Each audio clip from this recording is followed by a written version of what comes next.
오늘 계속해서 히브리서를 보도록 하겠습니다. 히브리서 그러면 우리가 이제 가장 많이 떠오르는 것이 바로 믿음이라는 얘기일 거예요. 믿음.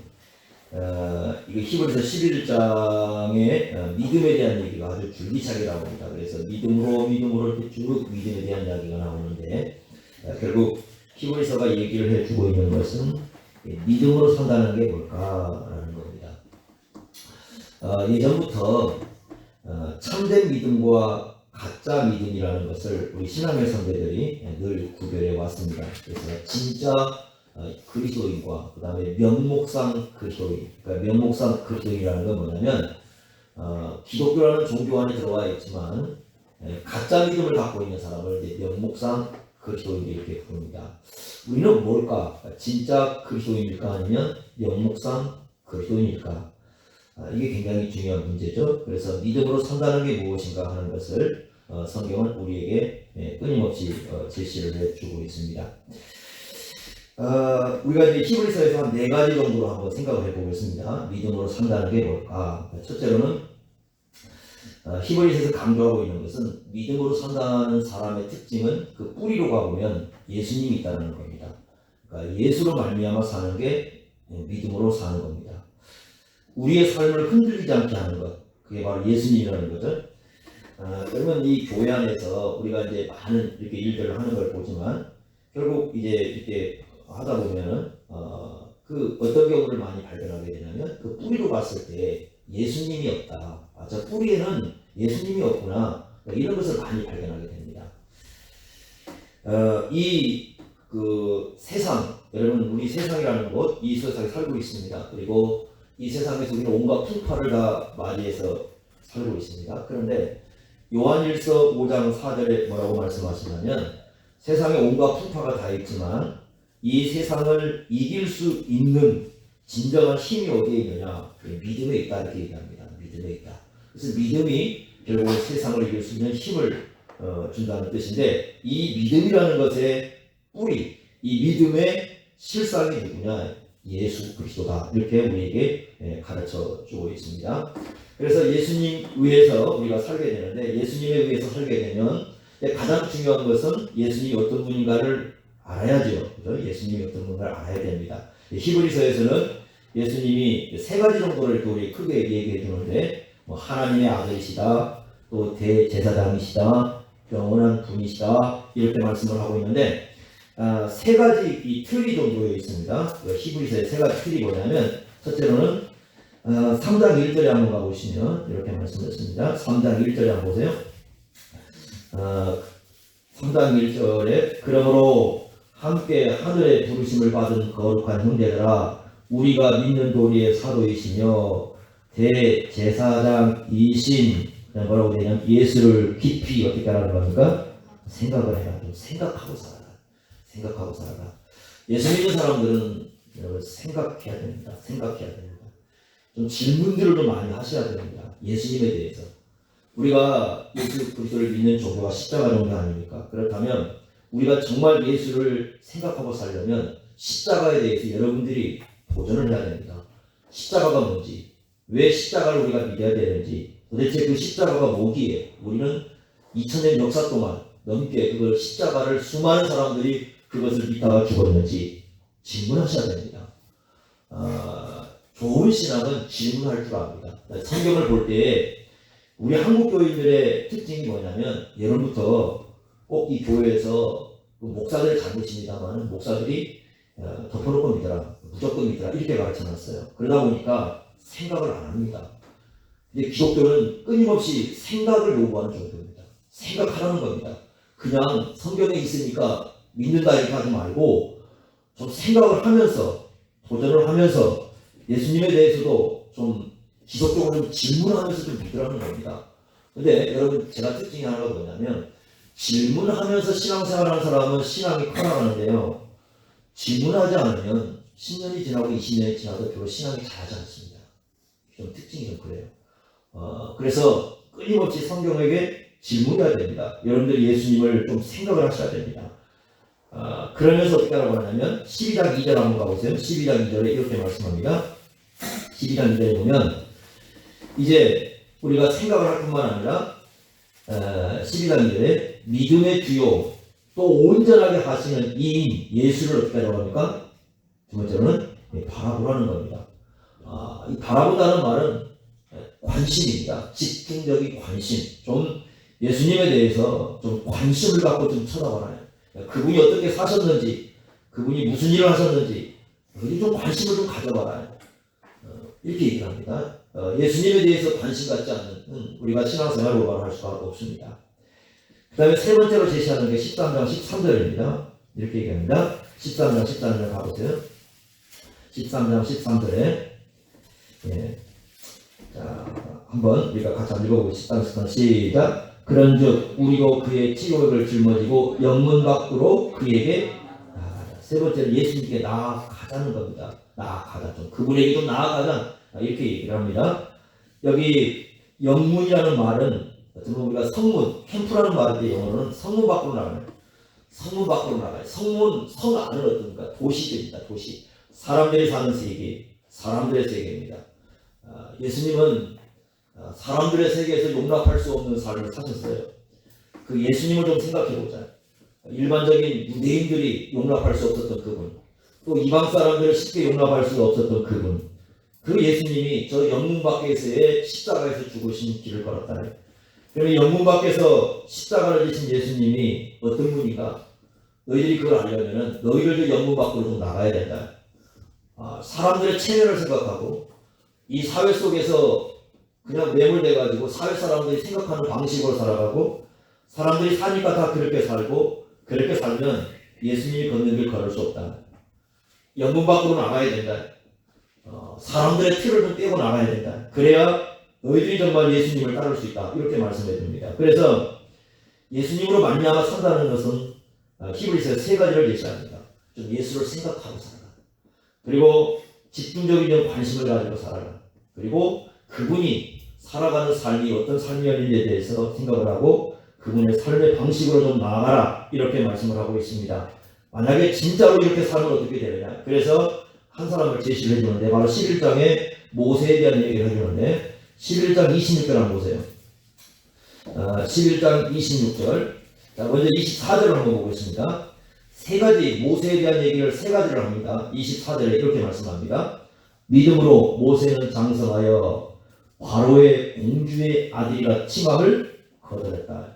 이런 바로의 공주라는 것은 오늘로 말하면 세상에서 말하는 성공이고 특권입니다. 그러니까 세상의 성공과 세상의 특권을 거절했다는 겁니다. 세상에서 얘기했던 성공의 방식 아무 의미가 없다는 겁니다. 세상에서 말하는 특권 의미가 없다는 겁니다. 모세는 그것을 거절했다. 두 번째 25절에 이렇게 얘기합니다. 도리어 하나님 백성과 함께 고난받기를. 그때 하나님 백성이라 불리는 사람들은 노예 백성입니다. 노예 백성들.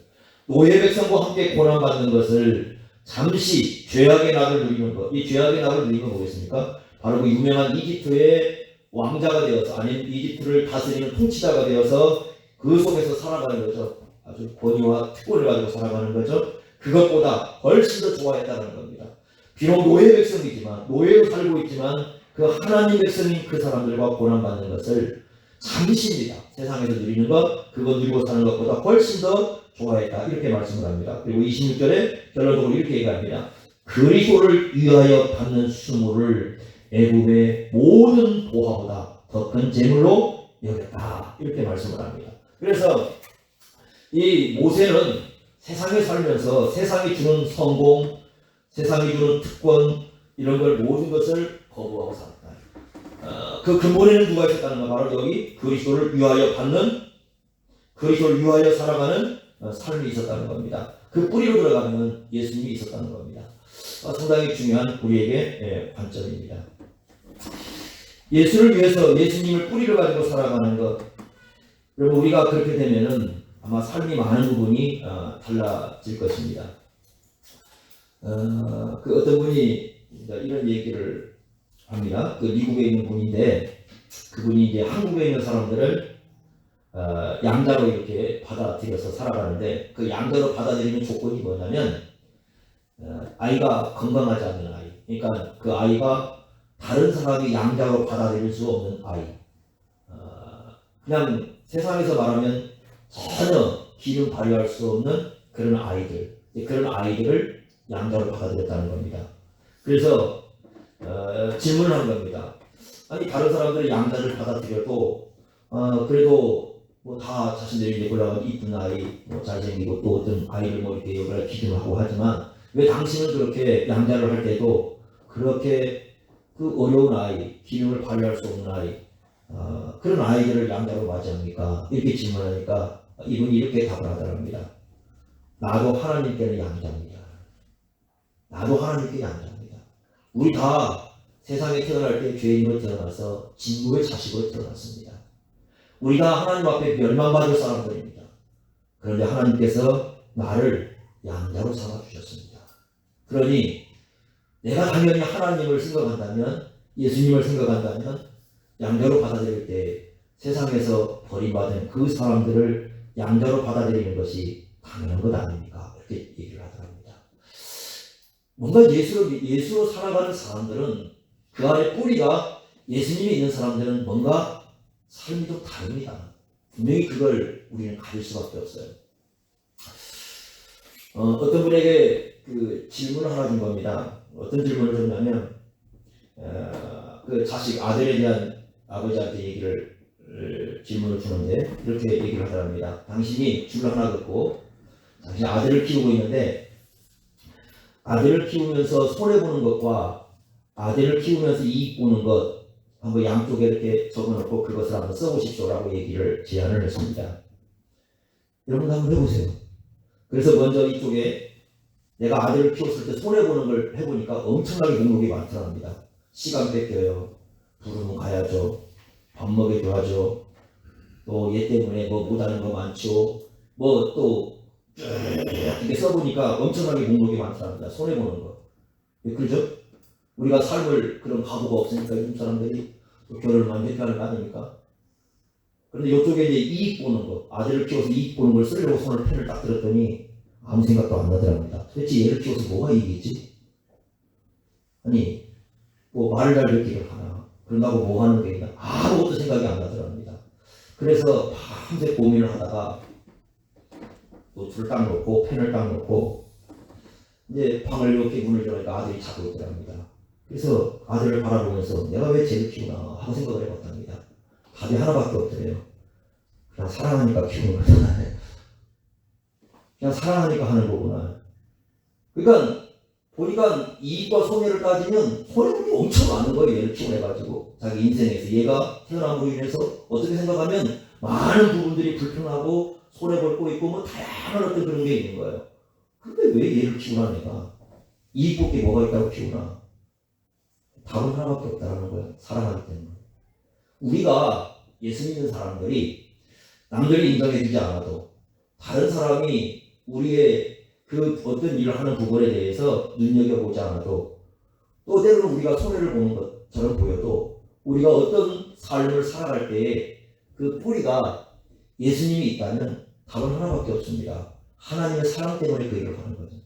그게 우리 그리스도인의 삶이라는 거죠. 그러니까 히브리에서 얘기해 주는 것은 우리의 근본으로 들어가면, 우리 안으로 들어가면 모든 것이 다 예수 그리스도가 계셔야 된다는 거예요. 그게 우리 믿음이라는 거예요. 그러니까 내가 믿음으로 했느냐 안 했느냐 하는 것은 딱 하나밖에 없어요. 내가 뿌리로 봤을 때 예수가 있느냐 없느냐. 예수 없으면 믿음 없이 하는 거고요. 예수님이 계시면 믿음으로 하는 거고요. 그러니까 이게 히브리서에서 우리에게 제시해 주는 겁니다. 그렇기 때문에 믿음으로 살기 위해서는 끊임없이 예수를 생각하라. 이걸 우리에게 가르칩니다. 두 번째는 믿음으로 살아가는 삶의 특징이 뭐냐면 나그네 삶입니다. 나그네 의식. 히브리서 11장 13절 한번 보세요. 이렇게 얘기합니다.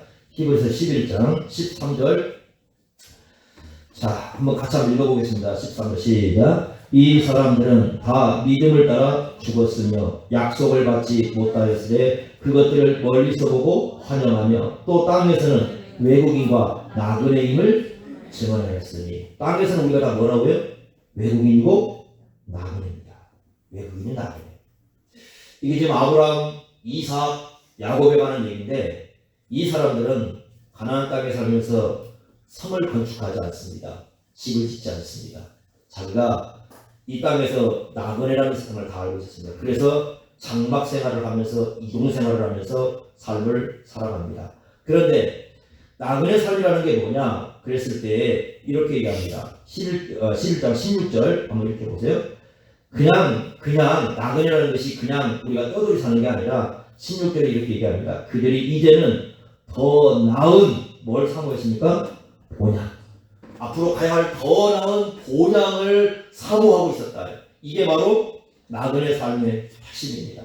그래서 예수 믿는 사람들은 방랑자는 아닙니다. 여러분 그거 우리 아셔야 됩니다. 믿든 믿지 않든 모든 사람들은 나그네 삶을 살아갑니다. 나그네 삶을 살아가는데 방랑자는 아닙니다. 저도 말씀드렸지만 방랑자는 갈 곳이 없어요. 세상을 떠돌지만 갈 곳이 없습니다.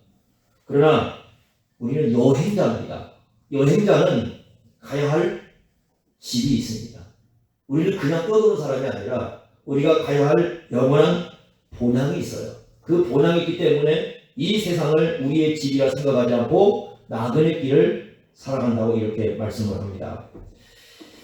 여러분 다리를 지나갈 때 우리가 지나가잖아요. 여기서 여기까지 다리를 이렇게 지나가잖아요. 그죠? 그 다리에다가 집을 짓는 사람이 있습니까? 없습니까? 아무도 없습니다. 다리에다가 집 안 짓습니다. 왜냐하면 다리는 우리가 다 지나갈 때 어떤 의식을 가지고 있어요? 여기서 여기로 다 지나가는 자리입니다. 우리의 삶이라는 게 말입니다. 여기서 여기 다 지나가는 다리와 같습니다. 그런데 어리석게도 우리는 그 다리를 지나가면서 그 다리에다가 끊임없이 집을 지으려고 하는 겁니다. 이 세상의 모든 걸 여기다 맡겨놓으려고 하는 겁니다. 이게 어리석은 인생의 모습이라는 거죠. 진리가 아닌 것은 유통기간이 다 있습니다.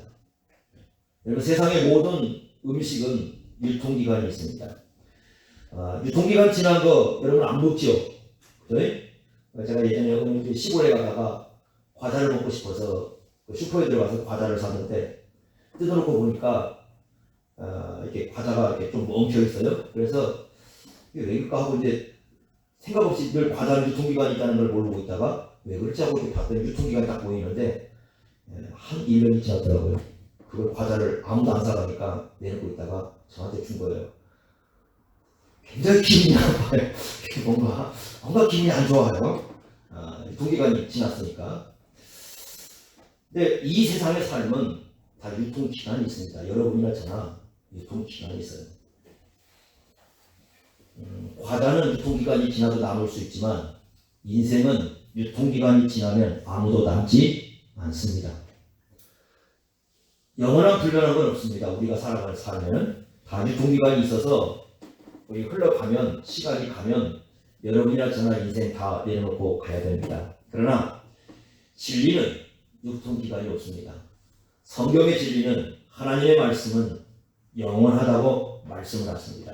그래서 이 나그네 의식을 가지고 산다는 것은 유통기간의 삶을 살지만 영원한 걸 붙들고 살아가는 삶이에요. 그냥 세상이 내가 떠들으니까 허무하게 그냥 내가 뭘 그냥 세상에 어차피 살다 가는 거 그렇게 뭔가 대충 살다 가지 이게 아니라 우리가 가야 할 본향이 있고 우리가 가야 할 집이 있고 우리는 다리를 지나가지만 우리가 다리의 끝에 가서는 우리가 만나야 할 분이 있고 그렇게 살아가는 것이 우리 인생입니다. 그래서 믿음의 삶은 이 땅에서 나그네 의식을 가지고 살아가는 삶이에요.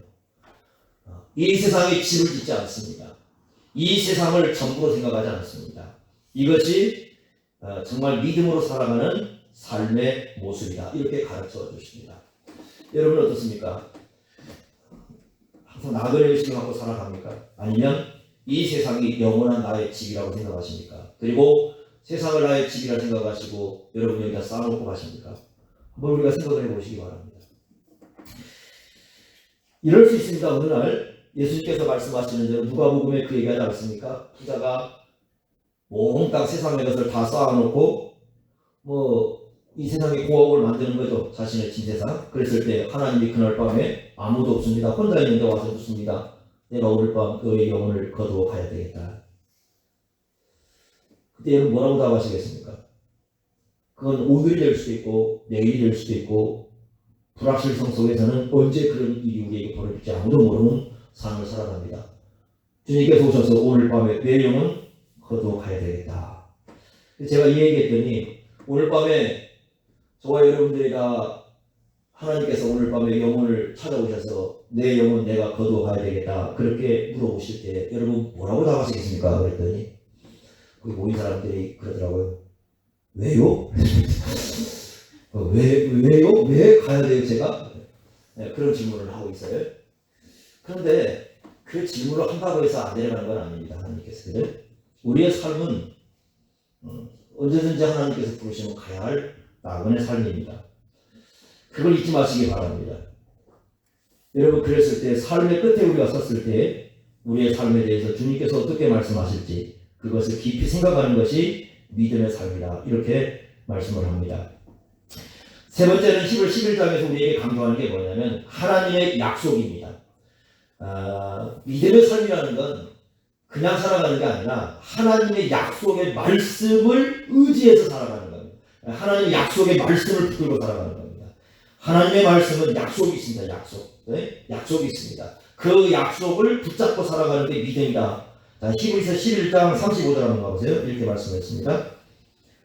히브리 11장 35절 여자들은 자기의 죽은 자들을 부활로 받아들이기로 하며 또 어떤 이들은 더 좋은 부활을 얻고자 하여 심한 고문을 받되 구차히 풀려나기를 원하지 아니했다.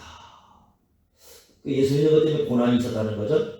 그러나 구차히 풀어나려고 하지 않았다. 왜? 자기가 어떤 소망이 있었다는 겁니까? 부활이라는 소망이 있었습니다. 자, 12장 한번 가보세요. 12장 28절 한번 보시기 바랍니다. 12장 28절 이렇게 얘기합니다. 12장 28절 자 이렇게 말씀하죠. 그러므로 우리가 뭘 받았다는 거예요? 흔들리지 않는 나라. 우리는 약속을 받은 사람들인데 부활을 약속받았고 흔들리지 않는 하나님의 나라를 약속받고 살아갑니다. 이게 우리의 믿음 생활이 아주 굉장히 중요한 거예요. 그 약속을 의지하고 살아가는 것이 믿음이다. 이렇게 말씀을 합니다.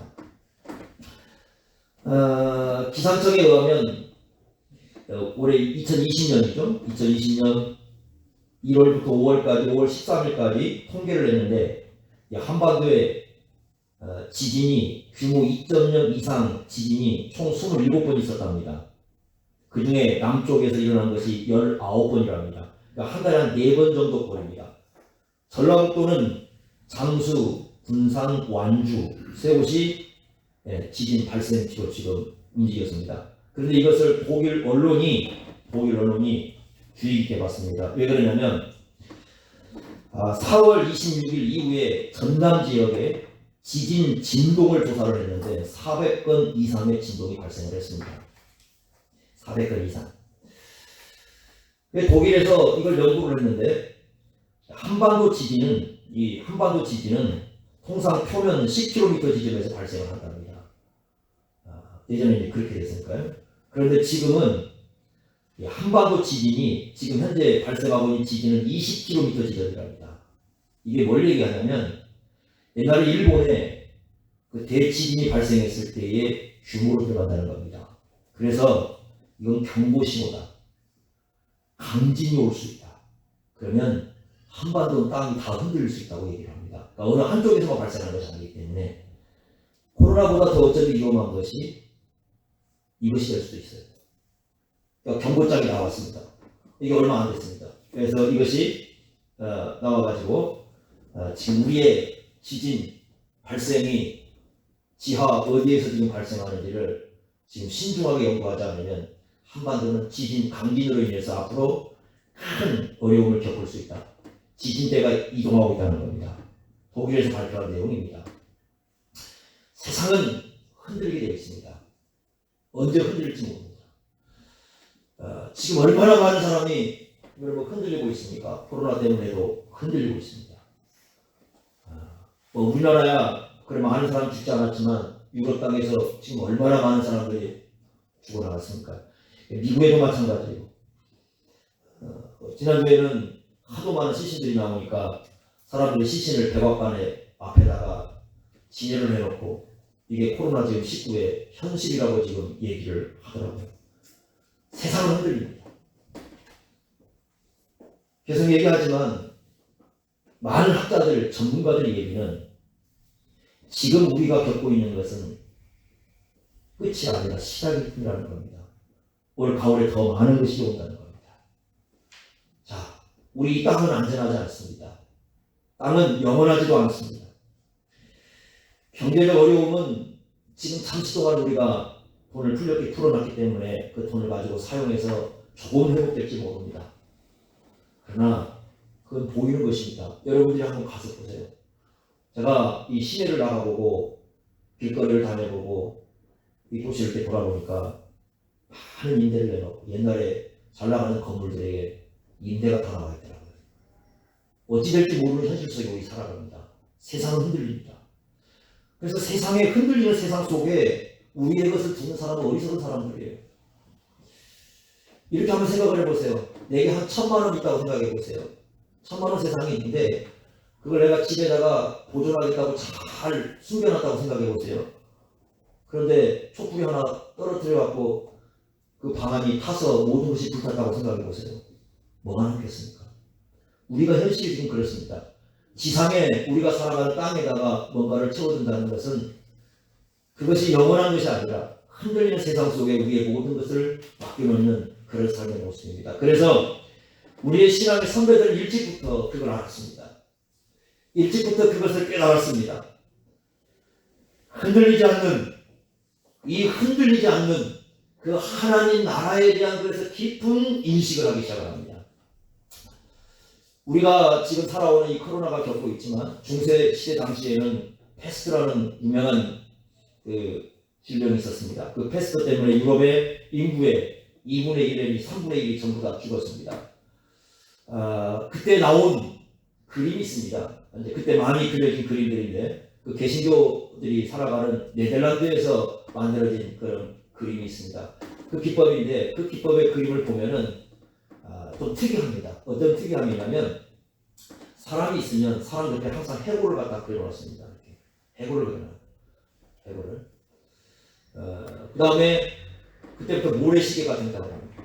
모래시계를 이렇게 해놓고 모래시계를 그림 속에 이렇게. 여러분 그거 그림을 딱 보시면 이거 네덜란드 사람이 그랬다 생각하시면 됩니다.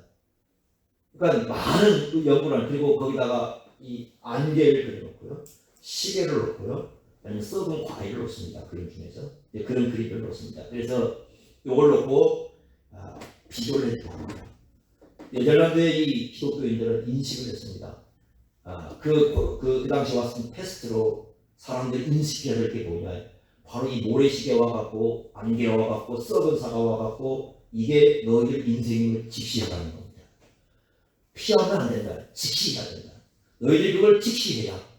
너희들이 그것을 정말 이 대충 그냥 보려고 하지 말고 그걸 그냥 그러려니 생각하지 말고 그 앞을 현실적으로 직시하라는 겁니다. 그걸 뚫어보고 그것을 직시해서 그걸 쳐다보면서 인생을 다시 한번 생각해 보라는 겁니다. 굉장히 중요한 의미를 가지고 있는 거죠. 그래서 흔들리는 세상 속에 너의 인생을 두지 말고 무너지는 세상 속에 너의 인생을 두지 말고 흔들리지 않는 나라, 영원한 나라 그것을 너의 마음속에 가져야 된다. 너희들이 가져야 할 그 나라를 너희들이 생각해야 된다. 이렇게 그 그림은 우리에게 말해주고 있습니다. 믿음은 흔들리지 않는 나라를 바라봅니다. 믿음은 흔들리지 않는 세상을 바라봅니다. 그러나 믿음이 없다는 것은 이 땅이 자신의 전부인 줄 알고 이 땅에 모든 걸 쌓아놓으려고 하는 사람입니다. 그러나 땅에 쌓아놓은 모든 건 일시에 사라질 수도 있는 것들입니다. 땅에 쌓아놓는 것은 일시에 모든 게 무너질 수도 있습니다. 그걸 잊으면 안 됩니다. 그래서 믿음의 삶이라는 것은 저 흔들리지 않는 그 하나님 나라를 바라보면서 이 세상을 살아가는 것이라고 히브리서는 굉장히 중요하게 우리에게 강조를 해주고 있습니다. 마지막 네 번째는 믿음이 뭐냐라고 질문했을 때 히브리서 11장에서 우리에게 얘기해 주는 것은 예배입니다. 예배가 삶의 중심이 되는 삶이 사는 게 믿음이라고 얘기를 합니다. 10장 25절 한번 보세요. 그 앞에 10장 25절 한번 보시기 바랍니다. 자, 이렇게 말씀을 했습니다. 10장 25절 한번 다 같이 읽어보겠습니다. 시작. 모이기를 패하는 어떤 사람들의 습관과 같이 하지 말고 오직 권하여 그날이 가까움을 볼수록 더욱 그리하자. 더욱 그리하다는 것은 여기서 말하는 모임은 예배를 위한 모임입니다. 예배를 위한 모임을 그날이라는 건 주님 오실 날이죠. 주님 오심이 더 가까울수록 더욱더 우리가 예배하는 모임을 중요하게 생각하자. 이렇게 말씀을 합니다. 자, 여러분들이 이 성경에서요, 야곱이라는 인물이 나옵니다. 야곱이라는 인물, 참 인생 많은 고난 속에 살았죠. 그런데 야곱이라는 사람이 어떨 때 가장 믿음이 좋은 삶을 살았을까? 그러니까 꼭 이 질문을 하면 사람들이 그렇게 얘기를 합니다. 약복 강가에서 천사하고 씨름할 때입니다. 그렇게 답하는 사람들이 굉장히 많습니다. 자, 얘기합니다. 틀렸습니다. 성경에서 약복 강가에서 씨름할 때 믿음을 좋다고 얘기한 적이 있습니까? 없습니다. 히브리서에서 야곱의 신앙이 가장 좋을 때가 언제나 보세요. 11장 21절 한번 보세요. 이렇게 얘기합니다. 11장 21절은 믿음으로 야곱은 죽을 때 요셉의 각 아들에게 축복하고, 그다음에 뭐라고 되어 있습니까? 그 지팡이 머리에 의지하여 경배하였으며. 이게 믿음의 절정입니다. 이게 무슨 말일까요? 지팡이 머리에 의지하여 경배했다. 자, 창세기 47장 한번 가보세요. 창세기 47장 31절에 이렇게 말씀을 합니다.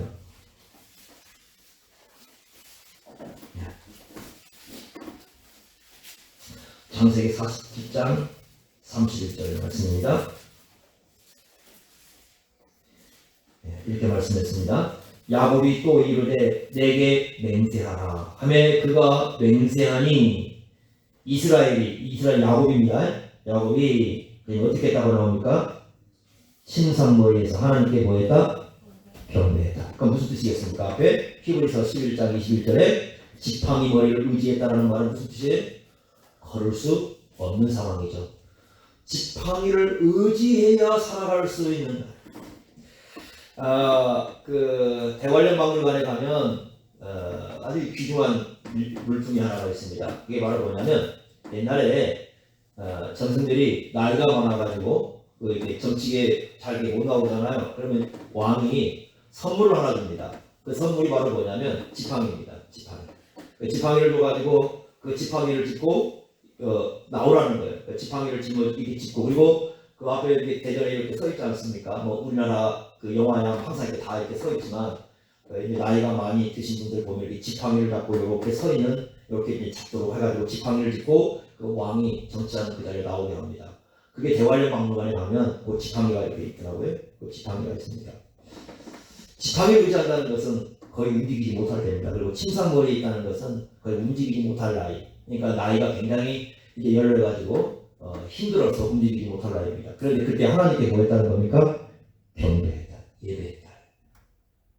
이게요, 야곱의 신앙 중에 가장 탁월한 걸로 얘기하는 겁니다. 가장 연약할 때, 가장 힘이 들 때, 가장 약할 때 뭐 하고 있습니까? 침상머리에서 하나님께 경배하고 있고 예배하고 있습니다. 우리는 건강한 사람이 예배할 줄 알고 우리는 튼튼한 사람이 예배할 줄 압니다. 그러나 성경은 그렇게 말하지 않습니다. 오히려 연약할 때 힘든 상황에서 예배하는 것 하나님께서 굉장히 귀중하게 보신다고 말씀을 합니다. 그 분이겠습니까? 자, 히브리서 13장 한번 가보세요. 15절 16절 이렇게 말씀했습니다. 또 그러한 예배는 지금 우리가 모여서 드리는 예배입니다. 그 예배가 삶의 중심이 될 뿐만 아니라 이렇게 말씀을 하죠. 13장 15절 보시면 이렇게 말씀을 했습니다. 13장 15절 그러므로 우리는 예수로 말미암아 항상 찬송의 제사를 하나님께 드리라. 이는 그 이름을 증언하는 입술의 열매니라. 예수님의 이름을 증언하는 것, 복음을 전하는 의미를 가지고 있죠. 16절도 이렇게 얘기합니다. 오직 선을 행함과 서로 나누어 주기를 잊지 마라. 하나님은 이 같은, 그다음에 뭐라고 됐습니까? 제사, 예배죠. 어떻게 한다는 겁니까? 기뻐하신다는 거죠. 이건 삶의 예배입니다. 그러니까 우리가 모여서 예배하는 거 기뻐하고요. 여러분들이 6일 동안 삶으로 돌아가서 선을 행하고 서로 나누어 주고 그 하는 걸 하나님께서 기뻐하신다는 거예요. 네? 그래서 이렇게 우리의 삶이 모여서 드리는 예배와 삶으로 들어가서 드리는 예배 하나님께서 그걸 기뻐하신다고 이렇게 말씀을 합니다. 그게 우리의 믿음을 말해주는 겁니다. 우리의 믿음을 말해주는 거예요. 예? 뭐 금요일날 제가 말씀을 오신 분들에게 한번 드렸었는데, 지난주에 그 독서 모임이 있어서 목사님들이 15명 정도 모여서 독서 토론을 합니다. 지금 주에 한 번씩. 저기 이제 칠곡 쪽에 이렇게 시골 이제 교회에서 이제 나오신 분이 자기 교회에서도 한번 하고 싶다. 그래서 아니 그럼 그렇게 가겠습니다. 그래서 이제 그쪽으로 갔습니다. 근데 그 교회에서 음식을 대접한다고 그래요. 그래서 뭘 대접해 주랍니까? 그랬더니 닭이든 염소든 한마디 고르세요 그래요. 닭이든 염소든. 생각해보니까 염소는 자신이 안 써요. 그래서 그럼 닭을 주십시오. 그랬더니 닭을 4마리를 잡았어요. 닭을 4마리를 잡고 빨리 찍기로 이렇게 둘 다 걸어가지고 보여주더라고요. 잡았습니다. 그리고 오시면 해드리겠습니다. 그러면서 하시는 말씀이 가관입니다. 그런데 이 닭은 우리 집에서 키우는 닭 중에 제일로 싸나운 닭들만 4마리 골랐습니다. 그러면서 그 닭을 해주시겠다는 거예요. 갔어요.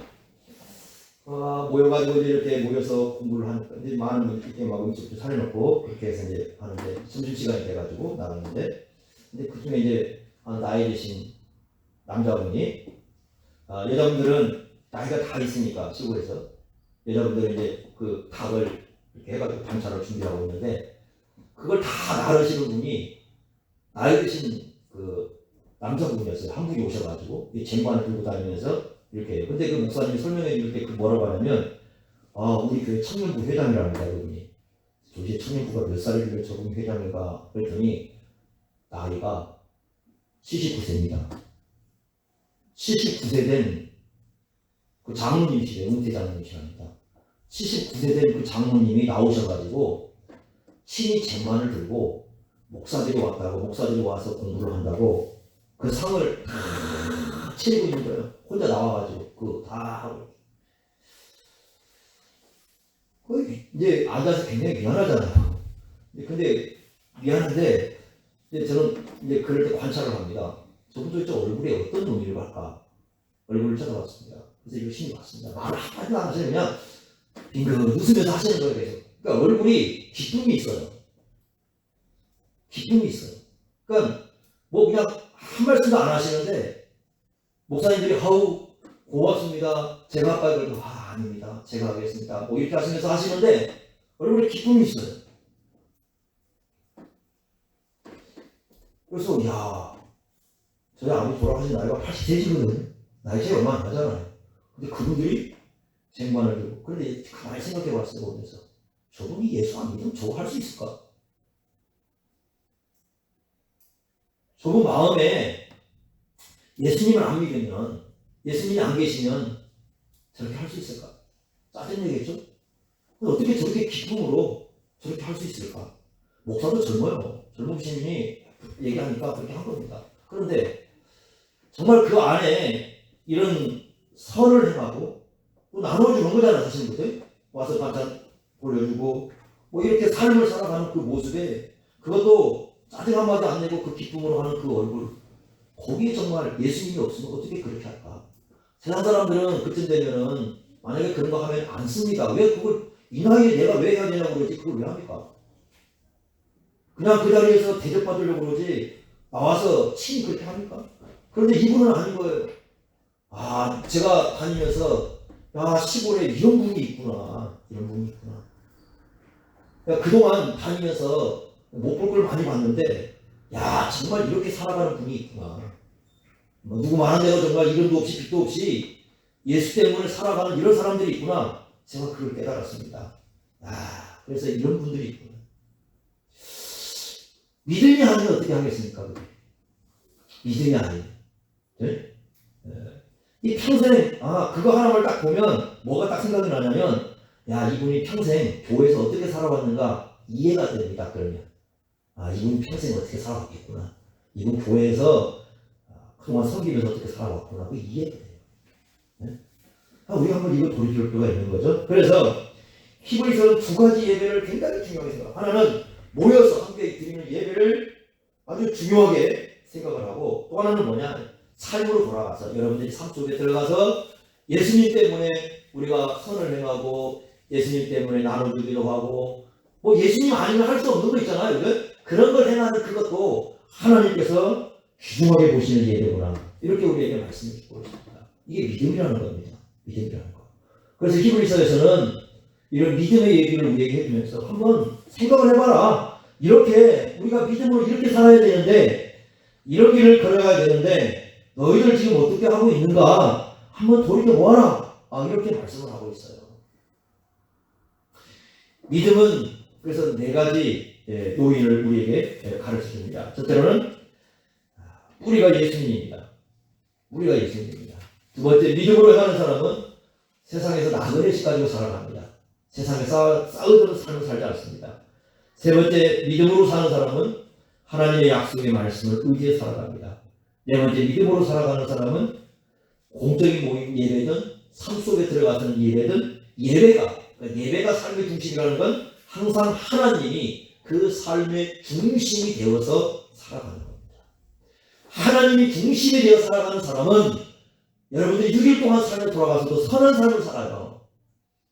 선한 삶을 살아요. 악하게 살지 않아요. 뿌리가 예수가 없기 때문에 악하게 사는 거지, 예수로 말미암아 살아가는 사람들은 선하게 살아요. 잊으면 안 됩니다. 우리가 그러한 삶을 이 땅에 살아가는 것이 믿음의 삶이고, 그런 삶을 주님께서 분명히 말씀하셨잖아요. 하나님께서 기뻐하신다고요. 기뻐하신다고요.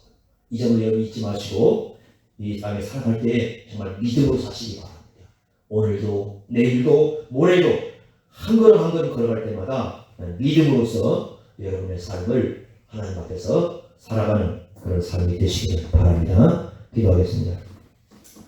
하나님 아버지, 히브리서 11장을 통해서 또 히브리서 전체를 통해서 우리가 믿음으로 산다는 것이 무엇인가를 가르쳐 주십니다.